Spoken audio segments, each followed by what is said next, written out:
Hello, everybody, and welcome back to The Advisor. Now, before we begin, I'd like to dive in and just say a big thank you to today's sponsor, Dr. Bradley Nelson, the New York Times bestselling author of The Emotion Code and The Body Code. We're grateful for his support of this show and for working to helping people explore their energy healing in a safe, structured way.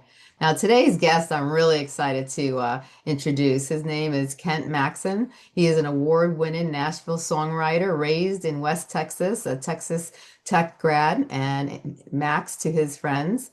And his songs have played in international radio and TV. He's earned a RIAA Gold Records Award from Where I'm Sitting, recorded by Gary Allen, and he's a co-written with Garth Brooks.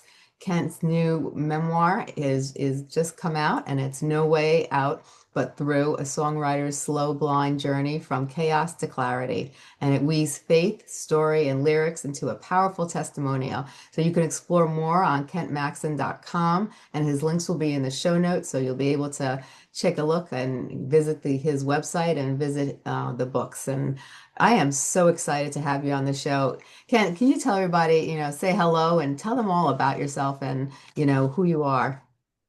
Well, my name is Kent Maxson. As you said, I grew up in Texas. There's really not anything fancy about me. I try to be authentic, and I think it shows through in my book, my music, uh, and that's kind of my goal. I'm a follower of Jesus, and my story is really just basically about that journey that from where I used to be to where I am now. I love it. Now, what opened the door to No Way Out But Through? And what does that slow, blind journey from chaos to clarity mean in your life? Well, one of the things it talks about in the book is God was the songwriter and I was the song. If you've ever, people who write and create, you really are in a void. You're looking for this, people call it the cosmics or whatever, and you wrestle with chaos until you find the message, and put this chaos into a form. For me, and this, I'm going to be a little bit winded on this song. I appreciate it, your patience. This book started because of one major event that took place in my life that inspired me to get started on it. And as it goes, they say the five biggest trials that anyone can have in their life are, first of all, the death of a loved one. And there's a divorce. Mhm. There's going to be a health issue. It's going to be, I can remember my loss of a job. Mhm. And then the last one would be selling a house or relocating. And in 2013, I did four of the five. Uh, it was a very interesting year. And it started out, like in February, I was rushed to the hospital, chest pains, and I went in and they took me immediately into the emergency room. And when I came out or woke up, they told me that I had two things. I had AFib, and then I had pericarditis. So over the next 6 months, I went in to take all sorts of tests and trying to figure out what to do and that kind of thing. And finally, I decided I was going to have these two heart ablation surgeries. So at the 1st of August, I had the first one. And when I came out of it, about 2 or 3 days after that, my ex-wife told me that she was thinking about getting a divorce. And that was kind of another shot. And then about 2 days after that, my boss called me up and said that the company I was working for was going out of business and that I was going to lose my health insurance the day after my surgery was scheduled. So the doctors kindly rescheduled it so that I had it the day before my insurance went out. Yeah. For the next couple of months, my ex-wife and I went to marriage counseling. And then in November, November 20th, she told me that she made up her mind she wanted a divorce. So I left the house that day and I was in a fog. I'd been in Nashville before from 83 to 92, and that's when I started writing with Garth and some other people. And I left strictly because I was going to take care of my family. It was a hard decision to make because music was my life. But in this fog for the next 6 to 8 weeks, I didn't really have a plan or a thought. I just knew that I was going to go back. There was nothing to hold me back anymore. So I moved back to Nashville. And as fate or luck would have it, I moved in with my roommates from 30 years ago. And I rented a room for $50 a month, put my stuff into storage, and I felt like a complete failure. Uh, 30 years later, and I'm still living with roommates, and I don't have a job, and I'm not going anywhere. So for me, when you go through a divorce during the day, there's something to distract you. There's people, there's friends, you can go someplace. But at night, it is the loneliest experience you can ever have. It's just torture.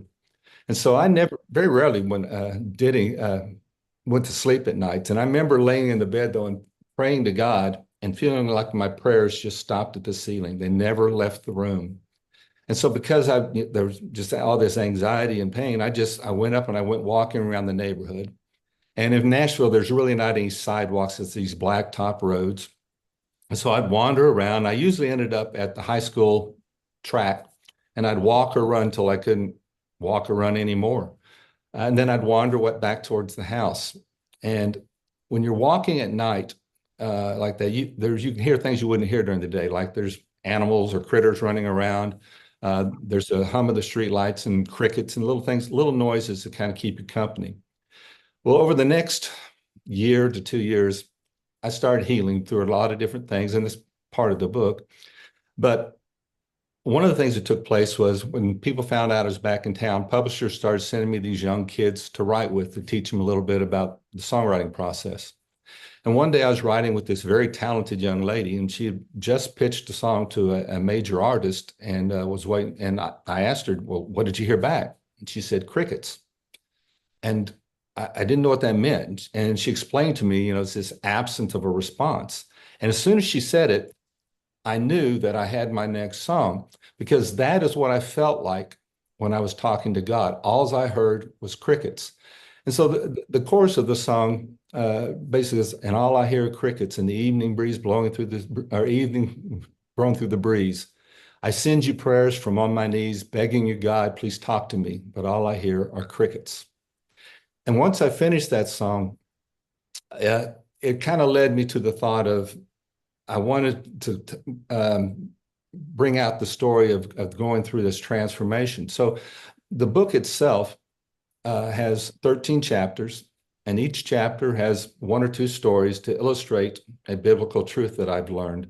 And on top of then at the end of that chapter, there's going to be the lyrics to a song and a link where you can go hear the song. And I did that to make sure that people learn in different ways, to make sure that I was getting my message out to people. And the overall message of that first one with crickets was one, you're not alone. The prophet in the Bible, it talks about how he was in this cave and that God wasn't in the thunder, he wasn't in the wind, he wasn't in all that. He was that still small voice.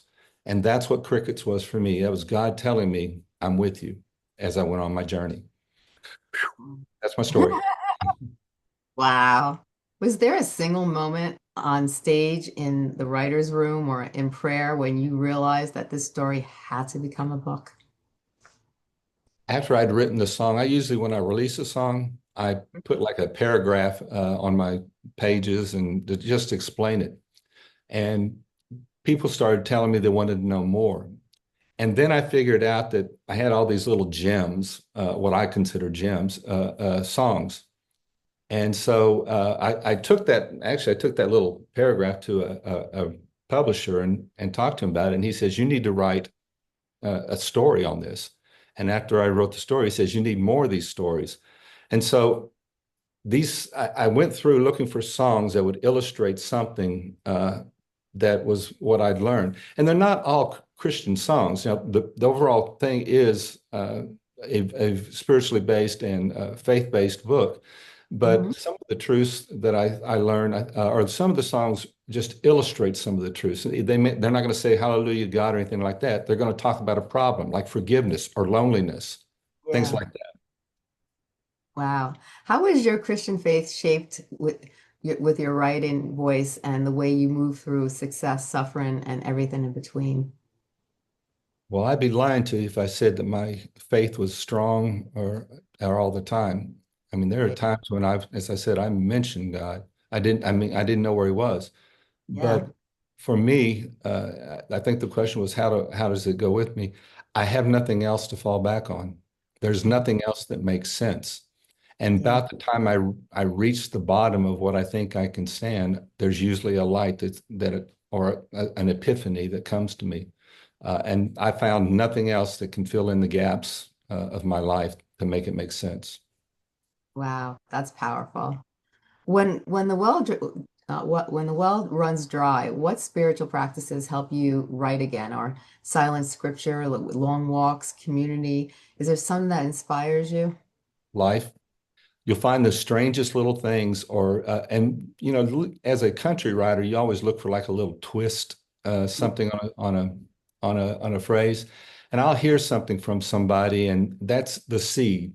Songwriting is chaos. I mean, you're really trying to get organization out of whatever's out there. And Yeah. so this little seed will happen. It's usually just a little phrase or an event that you observe. And when that happens, it starts the process, and you never know where it's going to go. Wow. Now you said songs mirror life. What life lessons showed up in your songs over and over and why? Wow, that's a tough question. I think that without saying it, uh, I try to find solutions or uh, bring some clarity out of things you don't understand. Yeah. I'm trying to think of on the spot here. I'm having trouble thinking. I'll give you one.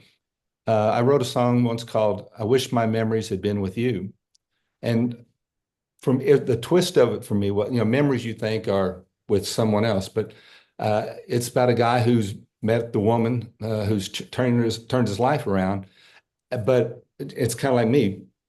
Before that person came to my life, I spent 26 years with someone else. And where most people who stayed married all this time have this wealth, my parents were married 70 years. And Yeah. so they've got 70 years of memories. And Hmm. some of the most incredible events in my life, I didn't share with this special person. And so that Yeah. song to me was kind of poignant in what it did. But I think a lot of people have experienced that. It's like, and sometimes you can't even talk about it because uh, it takes away from where you're at. Yeah. That's very true. Now tell us the story behind one song that changed you while you were writing it. Yeah, I want to die with memories, not dreams. Uh, Mm. it's a song. So I lost my baby sister. And when I moved out here, um, I thought my life was over. I mean, I was 56, 57 years old. Uh, it's like, what's left? And I spent so much of my life working and taking care of other people, my ex-wife and my children. And I let my dreams go. I let these things that I wanted to do go. So when I met my new wife, she's an incredible human being. She has no fear of anything. I'm afraid of my shadow. She has no fear. So I was dragged kicking and screaming to all these new events. And as we got dated and got closer and closer and everything, finally it just hit me. I don't want to live on the back burners anymore. I want to make new memories. I want to die with memories and not the dreams of things I never did. So that's a very special song to me. Yeah, it sounds very powerful, definitely. And it's meaningful too, I don't want to die with dreams. I do want to die with memories, Yeah. So it's so true. Now you collaborated with giants. What did co-writing with Garth Brooks teach you about truth, simplicity, and craft? Well, I met Garth before he was Garth. Uh, and so, and he's just it's hard to believe this. He really is just a normal guy, a fun guy. So, in the beginning, it was no big deal. We wrote songs, just like with anyone else. But as it got later on, it's like the intimidation factor of, oh my gosh, this guy is incredible, and who am I? Right. So, I don't talk to him all the time anymore. Will exchange texts here and there or emails. But every time I contact him, it's he's still warm, loving, appreciative, says the nicest things. He's a very encouraging person. I Mhm. could never say anything bad about him. So what it was like writing with him, it was a blast. We had fun. We laughed, we cried, and we captured, lightning in a bottle, as they say. Oh, I love that. I love that. Now, for emerging writers, what's your three-part framework for finishing better songs? Idea, emotional, center, edit. Well, the first thing is the song is the in charge. You cannot. One of the dangers you can run into is injecting yourself. Here I am talking about these things that from my life that inspired it, but the song itself is different. It has a life of its own. I knew a friend of mine, incredible songwriter in the Songwriters Hall of Fame, and he once told me, and this sounds kind of crazy maybe, but songs exist out there in the ethos, and our job is not to interfere with them. And Mm, so I don't. Now I'm going to really get out there. I don't share this with too many people. I actually believe that music is the language of the spirits. yeah. And so, and there's some songs that just lift you up, and there's others that are just uh, evil. They'll take you in different places. And Mhm. I'm not going to make that decision for people about what is good or bad. So Right. what do you do to write? You're true to the song. You don't settle. You Right. absolutely will. I'll be with some of my co-writers and we will agonize for 30 minutes over one word in a line. And that's not an exaggeration because we sometimes it doesn't present itself immediately. There's been other times where we write a song we think is great and we'll come back and revisit it in another week. It's like one word changes it, one note changes it. So never settle, be true to the song. Absolutely be true to the song. Oh, I love that. Now, you've played for big rooms and small. What do house concerts or intimate shows give you that a studio can't?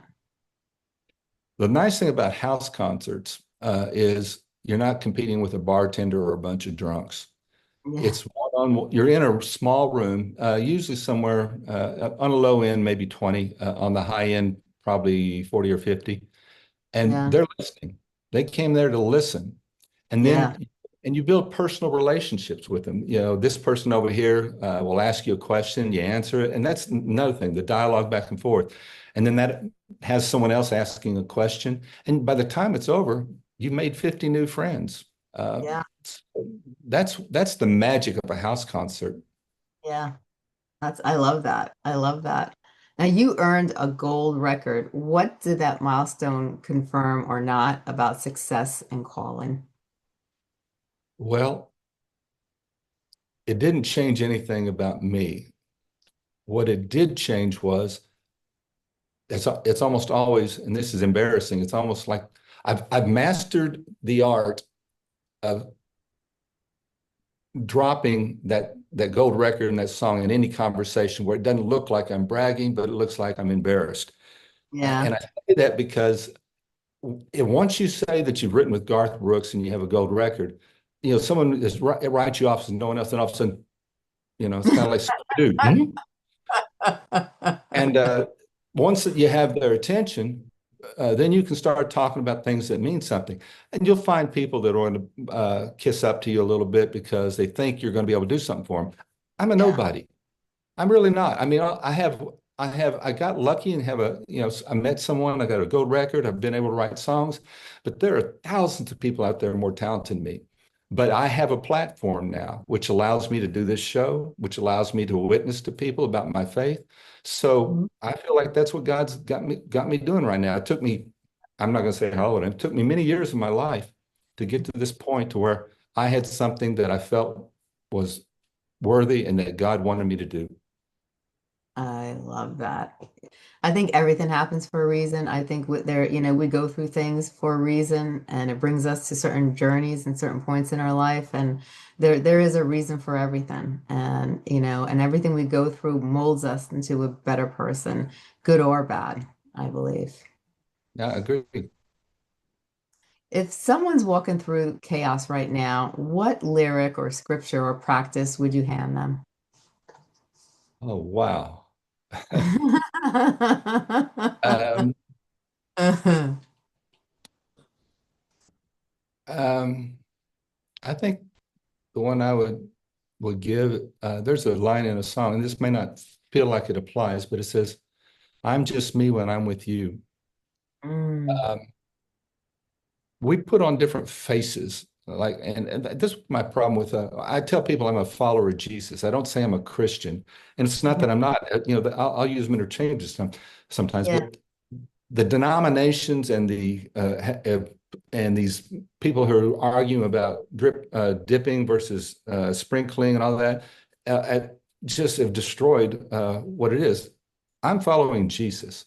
So I right. get back to this. I'm just me when I'm with you. I'm not going to be a different person inside the church building as I am outside of it. And in this song, it says, "I'm just me when I'm with you. What you see, uh, what is it?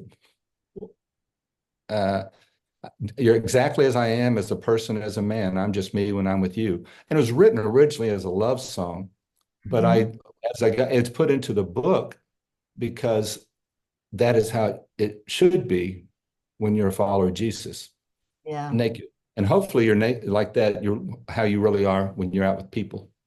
right. I love that. Now, where can people connect deeper with your inner circle or your performances or your upcoming events? Well, my website, www, is that right? Three of them, kentmaxson.com. You can come out and join my mailing list and see what I'm doing. Yeah, I'm on Facebook. I will be playing, and if you contact me through my website, I will go within reason. I will go do house concerts. I try to arrange them together in an area, Yeah, but I'll go do some house concerts. My only requirement is that you have at least 20 people to make it worth my while. And right. then I'll try to put some other, and I say worth my while just because of the finances, not that they're not worth it. Yeah, So yeah. yeah, you can do that. Or if you come to Nashville, my wife and I run an Airbnb. It holds up to 12 people comfortably. And when people come, we give them an option of having a house concert. And I'll bring over a couple of my very talented friends for an extra fee. Of course, I got to pay my friends. And we'll put on a private show for you that'll be like none you've ever had. Oh, I love that. I love that. Now, what is one myth about songwriting that you'd retire? What is one myth? Yeah, is there a myth out there that you hear a lot, but it's not really what you think? Well, there's a myth. I don't know if this is about songwriting. There's a myth that you're going to get filthy rich. Uh, the royalties that have gone down so much because of streaming, and I understand people want to listen to music. I would encourage them to understand that uh, the songwriters are getting ripped off on it. Uh, Yeah, and if you go into music for the money, less than 1% of the people who get into this actually become those big stars. Now you can yeah, make a living at it if you're willing to, do some other things. One of them, of course, is playing bars or clubs. A new way is really getting a fan base online where you can have a small feed and you can have that interaction. Uh, yeah. so don't think you're going to get rich on it. You might get some money on it. You do it because you love it. Yes. I think that is with everything. If you think about it, if you go into something and you're just going in for the money, I don't think, I don't think either the percentage of success is not there. And if you do succeed, you're not doing it with your heart. And people can see that too. So that Yeah. has a big impact. And that person's not going to be happy because they're not really doing what they really want to do. They're just doing it for the money. And if you think about it, money doesn't buy you happiness. You can have all the money in the world, but if you're not happy inside you, nothing's going to change how you feel inside. Yeah, we have different things placed in our hearts. God gave us different skills and talents, and to walk away from those is I think you'll regret it at the end of your life, no matter what money you made. Yeah. Being true to yourself and what God gave you is more important. Oh, I agree with you 100%. Now, is there one habit in your life that keeps you grounded? One of the things that I do to keep me going is every morning I have takes me about 30 to 45 minutes. I have like seven different little readers, Bible verses or lessons that I read through. And then I do a 5 minute journal, and I just write out some things that happened, things that I want to happen, what lessons I've learned. And I'll do Yeah. that for 5 minutes in the morning, 5 minutes in the evening. If I don't take that time to go through, a devotional of some kind, uh, I notice it in how I approach the day. I need that. I'm such a uh, I have such so many poor habits that I need that to straighten out my thinking. Yeah, I think that's very important. They always say, like, especially in the morning when you wake up, if you could spend a couple minutes just either, doing what you just said, writing something positive in a journal. Some people actually get a jar and they just like take little pieces of paper and they might write three or four things they have gratitude for and then put it in the jar just to put something really positive and worthwhile in your mind can make a huge difference on how you go about the day and how you present yourself. And especially I like that when you talk about midday, because if you notice, a lot of people start to go down when the midday comes. And if you could take some time out, just all you need is 5 minutes of you time, and it can make such a difference for the rest of the day. Gratitude journals for me are a necessity. Yeah. Well, they say gratitude and love are the most important and most powerful things that you need in your life in order to be anything and in order to be happy, fulfilled, to be able to move forward in life. Happiness, love and gratitude bring happiness. And if you don't have love and gratitude in your life, then you're not going to be happy. Yeah. Happiness is not an accident. Yeah. I mean, things can make you happy for a moment, possibly. But for me personally, if I didn't have these tools, I'm very, very capable of being depressed all my life. So Yeah. I need those. I think everybody does, to be honest with you. Now, if there was one song you wish you'd written, is what song would it be and why? Oh, it's called Blessings by Laura Story. I Oh, uh, I can remember driving all the way from uh, Dallas, Texas area to Nashville, which is about a 10, 11 hour drive, and having that song on repeat both ways. Uh, yeah, I needed it at the time in my life. I think it's an incredibly beautiful and powerful song. I love that. Now, where can people find your book? There's quite a few places. One, the most popular place, of course, is Amazon. It is pretty much on any online store. And then, of course, it's on my website with links to, actually, there's even music videos there, links to music videos, the songs themselves, and lyrics and everything on my website. Oh, great. Now, is there any other things that you sell that you can mention on the show to tell everybody? Um, well, on my website, I have obviously CDs and music. I have T-shirts and hats and all the stuff like that. I have some special things when I go out and do shows that are available. But and when I do books, so, little trinkets. I mean, I've got little bookmarkers with my picture on it and that kind of stuff. So Love it. I love it. And can you tell everybody once again what your website is so they remember? www. I said that like a Texan, didn't I? Uh, Kent Maxson, spelled Maxson.com. I have a no, let me interrupt. I have a friend of mine from Kentucky, and when he speaks, he's instead of saying the word wash, it's wash. So I got to be careful about my Texas accent. I don't want to throw people off. Oh, that's funny. That's funny. I like tech. We have a lot of people from Texas come on the show. You guys got great accents. You really do. Well, this has been amazing, Kent. Thank you so much for coming on the show. I hope you'll come on again. And I really enjoyed talking to you. And I just think that, you've gone through a lot in life and, you never let it knock you down. And if you did get knocked down, you got right back up, and in life, sometimes, people get knocked down and they don't want to get up, but you did. And that says a lot for you as a person. And I really admire, how you really turned your life around and really, four out of those five is a tough one, to overcome. And you didn't let it get you down, and you've really brought, you got your happiness back. You accomplished a whole bunch of things, and you've written a book about it. So I got to say kudos to you and everything that you do, and all the accomplishments that you made. And music really, I love music. I don't really watch much TV, but music is just like it goes right to the soul. It really it's therapy, in my book, and I appreciate that you write these songs and that you share them with the world. So thank you so much.